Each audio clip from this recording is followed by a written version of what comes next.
Anda cuma sebagai motivator, inisiator, fasilitator, membantu mereka yang melakukan harus di lini. Kalau kita yang tanggung jawab, kita yang melakukan, itu pasti ditolak. Jadi semuanya itu harus embedded, udah termasuk di dalam pekerjaan mereka. Bahkan dulu saya di perusahaan mereka punya KPI itu termasuk apa yang mereka lakukan untuk lagging indikatornya di K3. Itu saya koreksi yang tentang tanggung jawabnya. Dan yang ketiga juga saya agak sedikit saya tanggung jawab penyakit akibat kerja ada yang irreversible, bukan semuanya irreversible, ada yang irreversible. Baik, terima kasih. Bagus sekali rangkumannya. Terima kasih. Saya kembalikan. Ya, baik. Terima kasih, Prof. Terima kasih, Bu Nikem. Mohon maaf atas keterbatasan saya. Izin salah. Terima kasih. Baik. Ya, Bapak Ibu yang terhormat, alhamdulillah materi kedua sudah terlaksanakan dengan baik.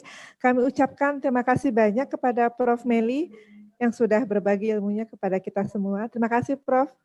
Sangat bermanfaat untuk kami. Atas kesempatannya, satu kehormatan. Terima baik, kasih. Ya. Terima kasih. Ya. Saya izin lift ya. Ya, baik dok. Ya. Sekarang ada Dokter Fani ya. Mohon maaf. Fani, Prof. Ya. Masuk kuliah, masuk kuliah. Terima kasih, Prof. Ilmunya saya request tadi. Terima kasih. Nanti saya minta bahannya aja ya. Dokter Sudi tadi saya udah minta. Dokter Fani juga saya minta. Siap, Prof. Pak Niken dan salam sayang untuk Pak Saud dan kawan-kawan. Terima kasih. Baik. Nanti materinya saya email Prof semua yang Dokter Fani dan Dokter Sudi. Alhamdulillah, terima kasih ya. Yuk, saya izin. Baik, ya, terima kasih Prof. Ya. Lagi terima kasih. Ya, oke, beri aplaus untuk Prof Meli, aplaus virtual ya. Oke, baik. Sampai kita pada materi terakhir. Alhamdulillah narasumber terakhir kita sudah hadir dari tadi ya, Dok. Mohon maaf ya, Dok Fani ya. Saya senang belajar bersama. Oke. Ya, Dokter Fani ini membawakan materi tentang nih kayaknya banyak nanti Dok pertanyaan karena mulai dari materi Dokter Sudi tadi sudah banyak pertanyaan yang berhubungan dengan BPJS Ketenagakerjaan. Jadi mungkin nanti mohon bantuan dari Dokter Fani untuk menggongkan pertanyaan-pertanyaan yang tadi sempat tertunda yang untuk Dokter Sudi tadi. Oke, ya sekilas tentang izin ya Dok ya untuk dibacakan kurikulum vitae dokter sedikit.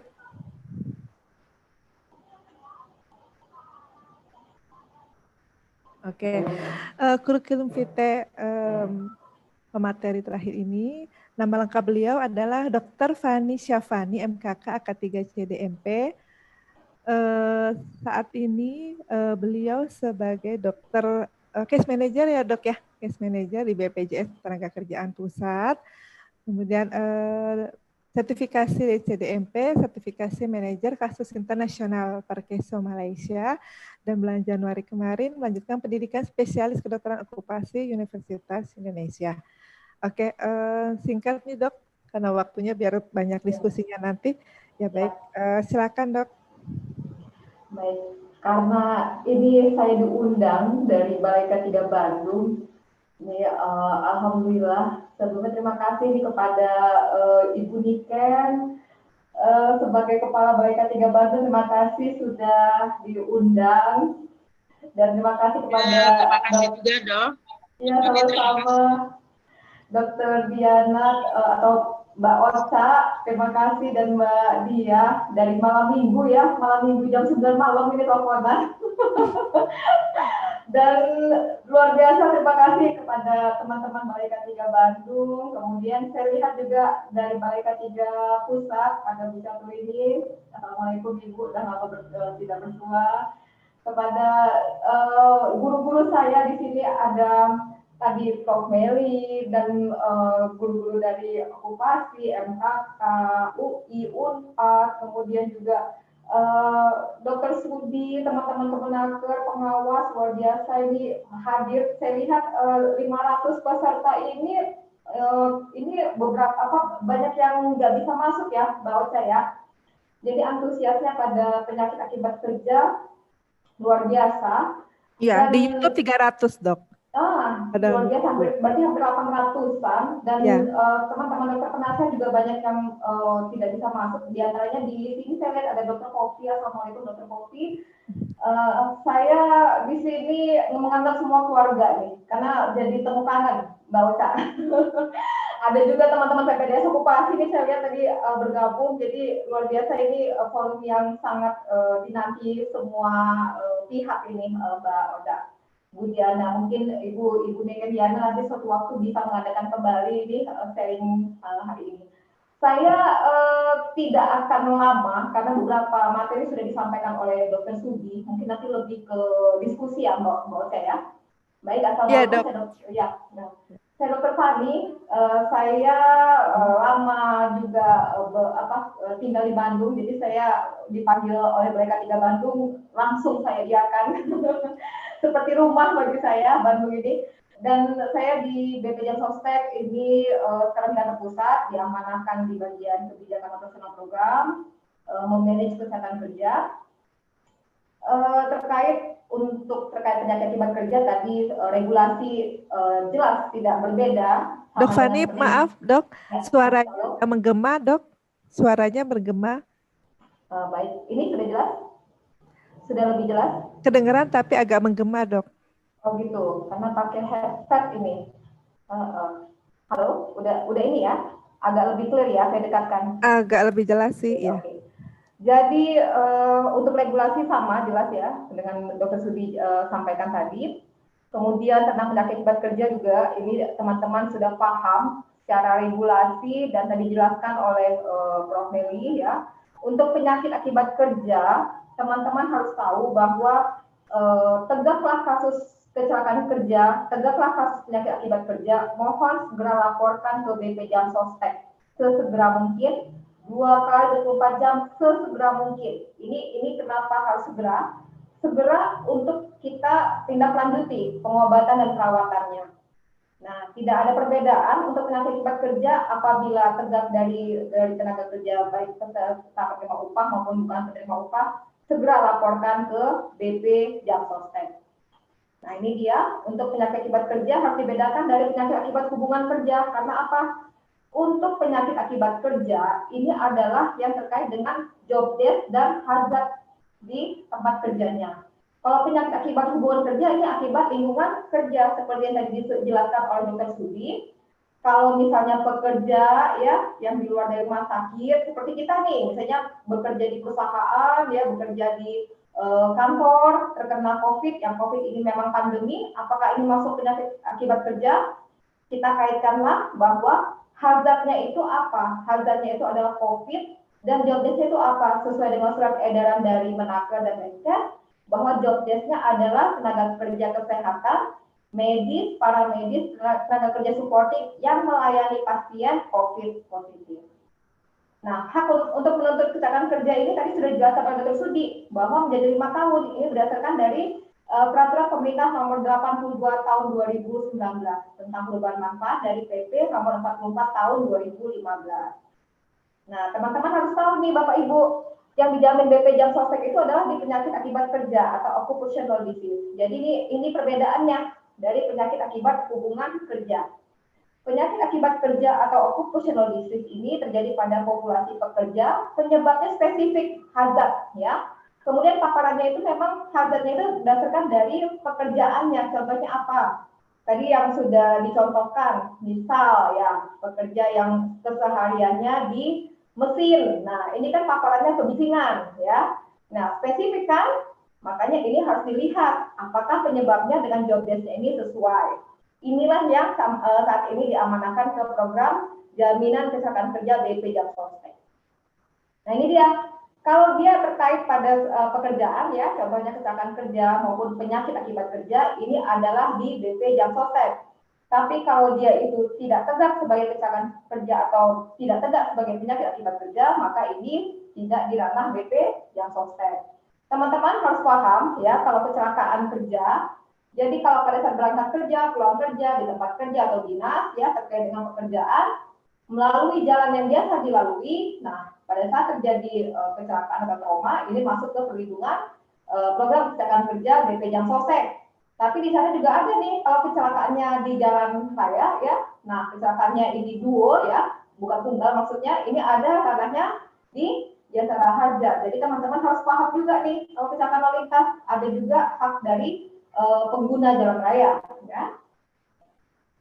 Nah ini yang tadi disebutkan oleh Dr. Sudi ya terkait penyakit akibat kerja. Ini ada tata laksana penegakan penyakit akibat kerja. Di mana itu? Misalnya kalau misalnya tadi penurunan kualitas pendengaran ya, diagnosa klinisnya itu apa? Nah kalau dilihat ini, oh iya dia penurunan pendengaran ya, jadi ada gangguan nih di kualitas dari pendengarannya, telinganya. Kemudian tentukan pajanan, pajanannya itu apa? Oh ternyata kebisingannya ini secara terus menerus, kemudian dilihat nih apakah pajanan tersebut sesuai dengan keluhannya, dan dilihat juga ya pajanan itu cukup besar atau tidak.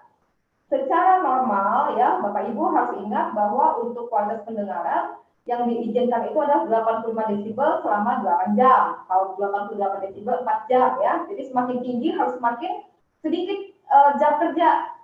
Nah, kalau pada saat dilihat ternyata tinggi sekali nih, kemudian jam kerjanya lama. Nah, ini yang hati-hati. 1 tahun pertama mungkin tidak begitu berasa. 2 tahun, 3 tahun ternyata makin ada gangguan nih, mendenging nih telinga. Ternyata 3 tahun, wah, pulang ke rumah, istri memanggil, tidak kedengaran. Nah, ini yang harus hati-hati nih Bapak Ibu. Banyak juga yang tidak sadar, ternyata dia sudah memiliki potensi dari gangguan pendengaran tersebut. Dan kemudian dilihat, ada nggak faktor lain di luar dari pekerjaannya? Contohnya apa?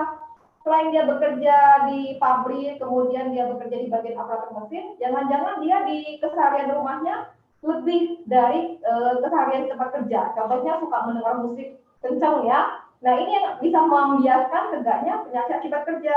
Makanya harus tetap dirunut tata laksana ini untuk bisa memilah apakah ini terkait akibat kerjanya atau tidak. Nah kemudian ini dia ya, tadi contoh-contohnya, pajanannya ya. Nah, bagaimana pencegahannya? Ini sudah dipaparkan oleh Prof. Meli. Alhamdulillah sangat terbantu saya sudah dibantu oleh Dr. Suri dan Prof. Meli. Nah, ini kalau dari pencegahan tersebut tetap saja kita harus sosialisasikan kepada rekan-rekan pekerja ya, pemberi kerja. Karena apa? Bisa saja habitnya itu karena dia tidak tahu, tidak paham. Kita bisa bilang bahwa untuk alat pelindung diri itu adalah di paling terakhir, Bapak Ibu. Jadi bukan APD yang pertama, tapi apa? Bagaimana nih tata dari laksana di tempat kerjanya? Bagaimana peraturannya? Rotasinya itu harus jelas. Apabila hazardnya terlalu besar, misalnya nih di daerah kebisingan ya, jangan sampai orang yang sudah sering terpapar bising terus saja di sana. Ada baiknya dirotasi, Bapak Ibu.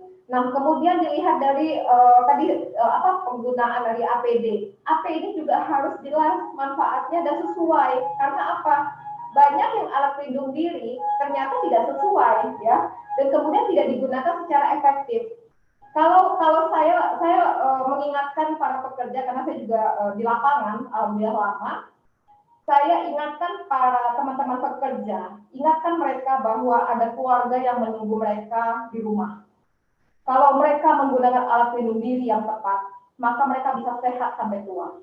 Kalau kita di-touch dengan keluarga, itu insya Allah bisa paham. Tapi kalau kita ingatkan secara regulasi saja atau hanya berdasarkan kebijakan saja, biasanya lupa itu akan manfaat untuk kesehatan diri.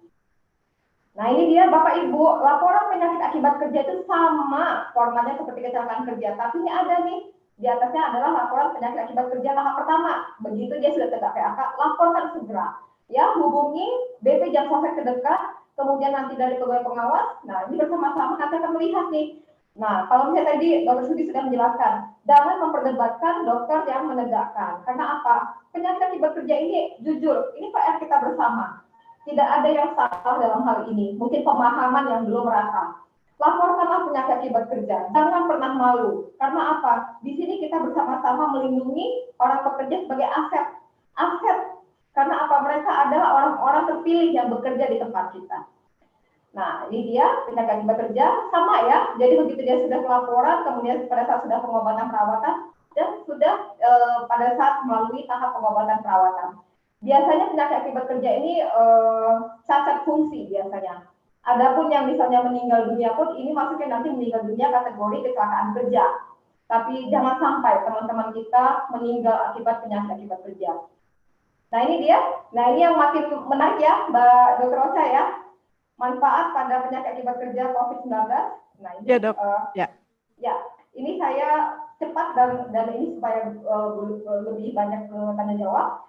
Penyakit COVID ini jelas bahwa ya tahun 2019 ya di Desember ini yang menjadi isunya di Wuhan, kita tidak menyangka bahwa bisa seperti ini pandemi, dan memang kalau dilihat dari aturan regulasi pun mengingatkan bahwa untuk hal ini penyakit menular ya Undang-Undang Nomor 4 Tahun 1984 bahwa ini sudah ada dari regulasi. Kemudian dilihatlah bahwa dengan keputusan Presiden nomor 12 tahun 2020 tentang penetapan bencana non alam penyebaran coronavirus disease COVID-19 sebagai bencana nasional.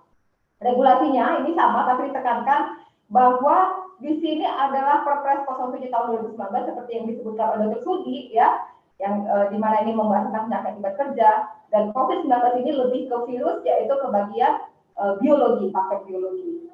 Nah ini dia teman-teman, kita harus tahu bahwa BP Jamsostek sangat konsen dalam hal ini. Kita sampai mengadakan pertemuan hampir setiap Sabtu, Mbak Ocha, untuk bisa teman-teman membahas tentang penyakit akibat kerja, memahami tentang penyakit akibat kerja tidak hanya COVID-19. Begitu antusiasnya BP Jamsostek terhadap penyakit akibat kerja.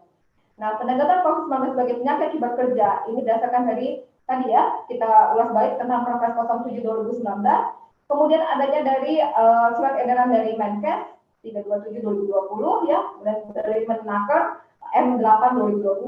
Nah, di sini ini dia COVID-19 sebagai penyakit akibat kerja, yaitu faktor pajanan akibat pekerjaannya ya, lebih ke tenaga kesehatan, tenaga kerja supporting medis paramedis ya. Kemudian sekarang banyak juga tim relawan PPDS yang dimana membantu dalam hal penanganan pasien COVID-19.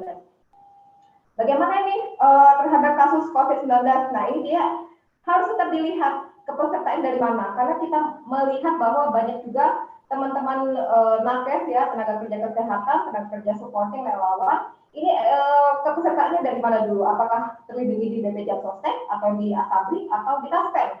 Nah kemudian dilihat eligibilitas kepesertaannya. Ternyata banyak juga yang teman-teman tersebut dulunya dilindungi BP Jamsostek, tapi ternyata sudah tidak terdaftar lagi BP Jamsostek. Nah, berdasarkan dari surat edaran Menkes bahwa untuk penyakit akibat kerja COVID cukup memenuhi 5 langkah. Jadi tidak harus 7 langkah, tapi 5 langkah terpenuhi, maka dengan penegakan dokter yang kompeten dapat masuk ke COVID-19 PAK. Kalau dia itu memasuki terhadap COVID PAK ya, nah COVID PAK ini tetap tanggungan dari pengobatan perawatannya oleh pemerintah melalui Kementerian Kesehatan, melalui BPJS Kesehatan. Tapi apabila dia tegaknya sebagai COVID PAK, maka dari segi STMB, kemudian dari segi santunan untuk cacat fungsinya ya, apabila terjadi meninggal, maka COVID PAK ini pada teman-teman nakes ya, ini masuknya di kategori meninggalnya program JKK. Nah ini dia untuk penegakannya, ini sama ya dengan tata 107 langkah tadi. Diagnosaku ini ya di gambarannya biasanya demam seperti itu, tapi banyak juga yang OTG. Kemudian ketentuan pajanannya, apakah dia pada saat itu memang terpaparnya oleh karena paparan dari pasiennya. Nah ini kan kita lihat antara hazard dengan job desk-nya. Banyak juga tenaga kerja kesehatan yang terpaparnya pada saat dia mengadakan pertemuannya mungkin di luar dari tempat kerja dan lain-lain ya. Nah ini yang kita bedakan, apakah penyakit akibat kerja atau penyakit akibat hubungan kerja. Untuk penyakit akibat kerja yang di ranah BP Jamsostek. Nah, untuk faktor individu ini berperannya bagaimana? Mungkin saja ya, ternyata dia bekerjanya di rumah sakit mengawal pasien COVID, tapi ternyata terpaparnya pada saat kegiatan sehari-hari, mungkin seperti mengikuti kegiatan sepeda, grup dan lain-lain. Nah, ini kalau terpapar walaupun dia tenaga kerja kesehatan, terpaparnya bukan akibat dari pekerjaan dan dari pasien, maka ini termasuknya di bukan penyakit akibat kerja COVID. Ya, ini dia bedakan penyakit akibat hubungan kerja dengan PAK. Penyakit akibat hubungan kerja adalah work related disease atau kena lingkungan. Kalau penyakit akibat kerja, akibatnya tuh dari job desk-nya spesifik dan akibat dari keseharian bekerjanya. Ini yang dijamin oleh BP Jam Sostek. Nah, penetapannya ini bagaimana? Nah, penetapan diagnosa COVID-19 sebagai PAK ditetapkan oleh dokter yang kompeten, yaitu dokter yang merawat, apabila mampu dalam memahami tata laksana PAK, dokter penasehat, dokter okupasi, dokter kesehatan kerja. Nah, ini merupakan effort kita bersama untuk menegakkan penyakit akibat kerja. Dan dalam hal BP Jam Sostek tersebut ragu terhadap besarnya presentasi hasil dan diagnosa penyakit akibat kerja sehingga tidak dapat menghitung besarnya JKK, memerlukan pertimbangan medis dokter penasehat BP Jam Sostek meneruskan kasus tersebut kepada pengawas ketenagakerjaan dengan melampirkan data medis dan data pendukung lainnya. Nah, ini Bapak Ibu, bagaimana effort kita menemukan kasus-kasus PAK, dan ini untuk COVID PAK, datanya ini adalah yang di September 2020 ya. Kita apresiasi terhadap para pejuang-pejuang nakes ya, dan kita doakan yang telah dipanggil Allah Subhanahu wa Ta'ala mendapatkan tempat yang terbaik dan untuk meninggal PAK COVID ini mendapatkan santunan dari meninggalnya itu program JKK. Dan kemudian ada pun yang terpapar COVID tapi meninggal dan tidak tegak penyakit akibat kerja, nah ini mendapatkan santunan dari program JKM-nya. Ada juga teman-teman yang sembuh, nah ini untuk STMB dan apabila terjadi cacat fungsi, inilah yang nanti akan diberikan kepada tenaga kerja yang telah kembali beraktivitas tapi pernah mengalami COVID PAK. Kenapa lama penyelesaian klaim PAK? Ternyata banyak juga teman-teman identitasnya itu tidak lengkap. Nah, ini yang akhirnya menjadi PR bersama bagi teman-teman BP Jam Sostek dalam melengkapinya, baik nama lengkap, ya, NIK-nya, dan istilahnya banyak juga yang stigmanya malu untuk melaporkan penyakit akibat kerja, tidak hanya pada pekerja, pemberi kerja, jadi menutupi. Dan ini juga pada saat COVID-19 banyak juga yang kendalanya itu akibat dari isolasi ya, dari keluarganya ya maupun dari sekitarnya. Jadi data-data ini tidak semudah yang kita bayangkan dikumpulkan dan segera mendapatkan. Jadi ini salah satu kendala. Nah, ini dia sumber datanya dari informasi nakes terdampak COVID-19 ya. Tim pelayanan BP Jam Sostek melakukan koordinasi baik dengan pihak rumah sakit ya, kemudian dari keluarganya, kemudian juga koordinasi dengan dokter penasehat, dokter okupasi, dokter yang merawat, dan kita gencar sekali untuk melakukan sosialisasi masif kepada baik perusahaan maupun rumah sakit PLKK Pusat Layanan Kesehatan Kerja. Nah, ini dia. Jadi untuk jaminan kecelakaan kerja, Bapak Ibu harus tahu untuk penyakit akibat kerja ini sama dia manfaatnya terhadap kecelakaan kerja, tapi tegak dulu sebagai kasus penyakit akibat kerja. Dari PP 82 tahun 2019, maka untuk biaya pengangkutan ya ini naik manfaatnya. Darat 5 juta, lalu 2 juta, udara 10 juta. Nah, kemudian untuk STMB, 6 bulan pertama 100%, 6 bulan kedua 100%, 6 bulan ketiga selanjutnya 50%. Jadi ini manfaatnya meningkat ya. Nah, kemudian untuk cacat fungsi sesuai dengan persentase penurunan fungsinya, cacat anatomi persentasenya juga dilihat. Cacat lalu tetap dengan perkaliannya 70% ke 80 kali upah yang dilaporkan. Mohon Bapak Ibu tetap kita komit bahwa upah yang dilaporkan itu adalah upah, kemudian upah dengan tunjangannya. Ya, jangan hanya UMK saja, karena ini semua kembali bermanfaat kepada diri kita. Kemudian untuk meninggal dunia akibat kecelakaan kerja ada 48 kali gaji yang dilaporkan. Tambah biaya pemakaman ya, kemudian apabila dia meninggal biasa, maka ini ada nanti santunan untuk beasiswa dan untuk beasiswa untuk 2 orang anaknya. Nah, ini dia, Bapak Ibu harus tahu kenapa penyakit akibat kerja ini PR kita bersama, karena begitu dia tetap sebagai kasus penyakit akibat kerja, maka pengobatan dan perawatannya ini sesuai indikasi medis, tidak ada batasan biaya Bapak Ibu. Penyakit akibat kerja sampai saat ini ada yang tetap menjalani pengobatan sudah bertahun. Dan ini kita berikan sesuai dengan indikasi medis, sesuai regulasi, apabila dibutuhkan tetap. Untuk kasus kecelakaan kerja, 1 orang ada yang sampai 1 miliar. Makanya Bapak Ibu harus paham kenapa pentingnya untuk segera melindungi pekerja. Kerja selain aset, dan ini juga dilindungi oleh BP Jam Sostek apabila mengalami kecelakaan kerja maupun penyakit akibat kerja. Apabila tidak terlindungi oleh BP Jam Sostek, maka pemberi kerja wajib memberikan hal yang sama sesuai dengan ketentuan. Jadi Bapak Ibu bisa paham bagaimana besarnya manfaat perlindungan program kecelakaan kerja. Nah ini dia, ini salah satu dari tahapan dalam pembayaran terhadap kasus pengobatan perawatan penyakit akibat kerja, ya. Nah intinya bahwa dalam hal pengobatan perawatan COVID ini adalah di ranah pemerintah. Karena apa? Karena pendeteksian kasus. Nah BP Jam Sostek ingin hadir tapi tidak diperkenankan karena apa? Memang untuk hal COVID positif itu pengobatan perawatan pemerintah yang hadir. Untuk hal-hal terkait dari COVID PAK, santunannya, cacat fungsinya, STMB-nya, meninggalnya karena COVID PAK, nah inilah hadirnya BP Jam Sostek memberikan hak-haknya sesuai dengan ranah perlindungan di program jaminan kecelakaan kerja.